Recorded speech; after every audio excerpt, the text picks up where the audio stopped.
फैबाय थानाय समाव बड'फानि आदर्शजों बुहुमाव बर'खौ गायसननायनि थांखिजों एबसुआ हाबा मावलांगोन। कुनु बिन्दो कुनु दिंग्रायनाय लामायाव एबसुआ थाबथानायनि बाथ्रा गैया आरो जोंनि राव जोंनि हारिमु जोंनि रीति नीति जोंनि कला संस्कृति जोंनि संविधानिक आरो राजनीतिक जि अधिकारनि बाथ्रा आरो जोंनि सोलोंथाइ जोंनि समाज आरो रांखान्थि जौगानायनि बाथ्रा जोंनि यूथ एम्पावरमेन्टनि बाथ्रा वुमेन एम्पावरमेन्टनि बाथ्रा गासै दिगखौ लांनानै बर' हारिखौ मुलुग दरबाराव गेरेमसा महरै गायसननायनि एबसुआ थांखिजों हाबा मावदों आरो बेखायनो 15 आरो 16 नभेम्बराव 2024 गोदान दिल्लीयाव प्रधानमन्त्रीनि बाहागो लानायनि गेजेरजों बड'लेण्ड महोत्सव खुंनाय जादोंमोन आरो फैबाय थानाय समाव बड'फानि जि सिमां आल्टिमेट थांखिसिम जोङो जे मोनफुंनांगौ जाफुंसार होनांगौ बिनि थाखाय एबसुआ फुल डिटारमिनेशनजों जों खामानि मावलांगोन। गुबुन जायगानि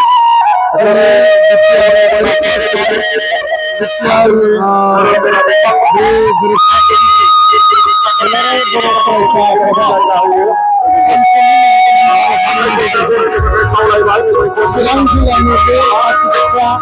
जे प्लेग्राउन्ड दङ बे प्लेग्राउन्डआव जोंनि बायदों खुंफुंदों आरो फुंबिलिनि जि फिरफिला बेरनाय हाबाफारि फुंबिलिनि लोगोसेयैनो बड'फा उपेन्द्र ब्रह्मनि मुसुखायाव बिबार बावनाय दंखल गेदेमा बिथांमोननि आरो बे गेदेमा सानखौ बरायनानै बे दामनाय हाबाफारिखौ जोङो मावफुंनाय आरो मावफुंनायनि गेजेरजों दिनै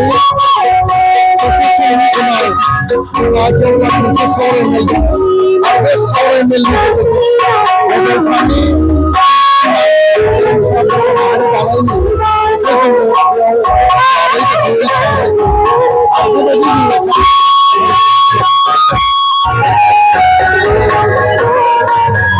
गोरोबथानि बे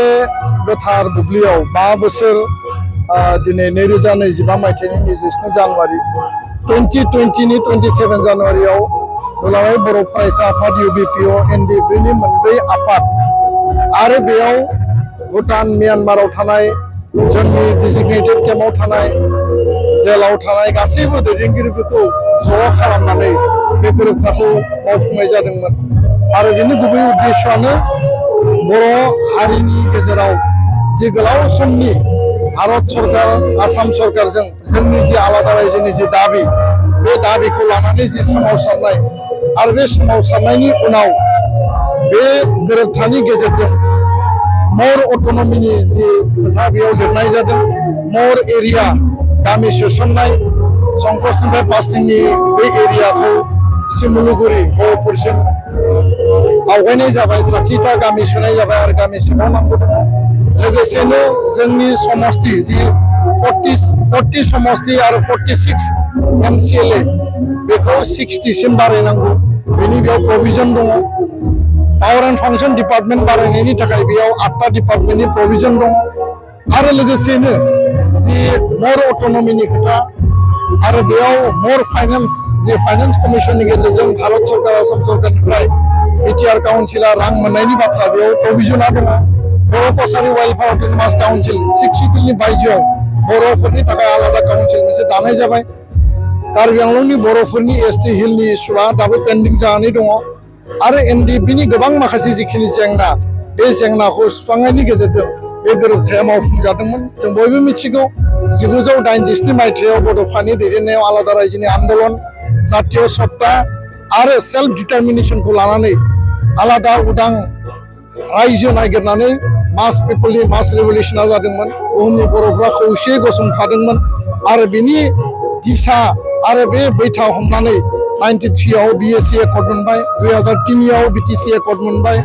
आरो 20 सनाव BTR एकर्ड मोनबाय आरो बे गासै जि सोमावसारनाय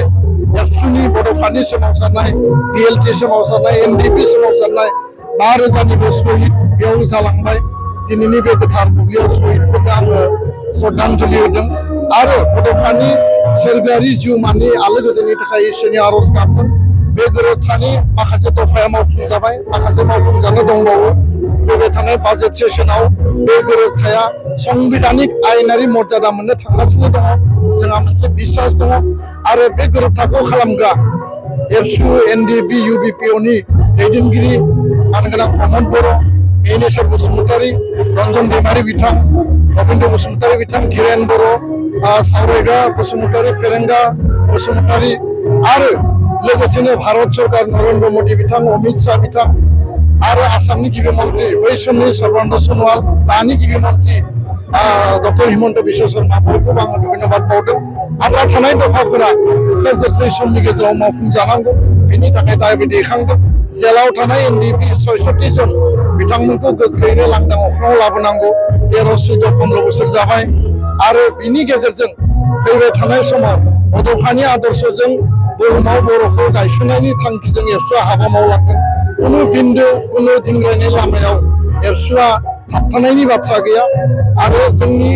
राव जोंनि हारिमु जोंनि रीति नीति जोंनि कला संस्कृति जोंनि संबिधानिक आरो राजनीतिक जि अधिकारनि बाथ्रा आरो जोंनि सोलोंथाइ जोंनि समाज आरो रांखान्थि जौगानायनि बाथ्रा जोंनि युथ एम्पावारमेन्टनि बाथ्रा वुमेन एम्पावारमेन्टनि बाथ्रा गासै दिगखौ लांनानै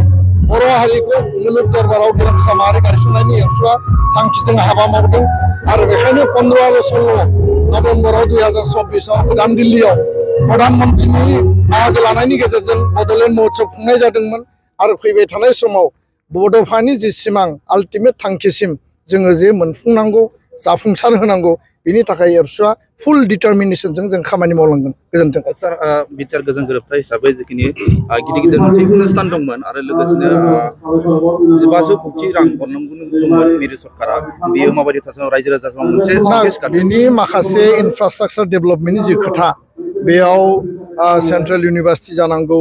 regional institute of medical science जानांगौ बा एनआईटि जानांगौ आरो स्पर्ट्स इउनिभार्सिटि जानांगौ बिनि डिपिआर प्लेनिं प्रजेक्ट प्रप'जेला सोलिगासिनो दङ कारण नोंथांमोना नाय 2003नि सुक्ति जानायनि उनाव जिफोर अनुष्ठानखौ जों मोनदोंमोन बेखौ गायसननायाव 4, 5, 10 बोसोर गाहाम नांदों आरो आसाम आन्दलननि आसु आन्दलननि बे समावबो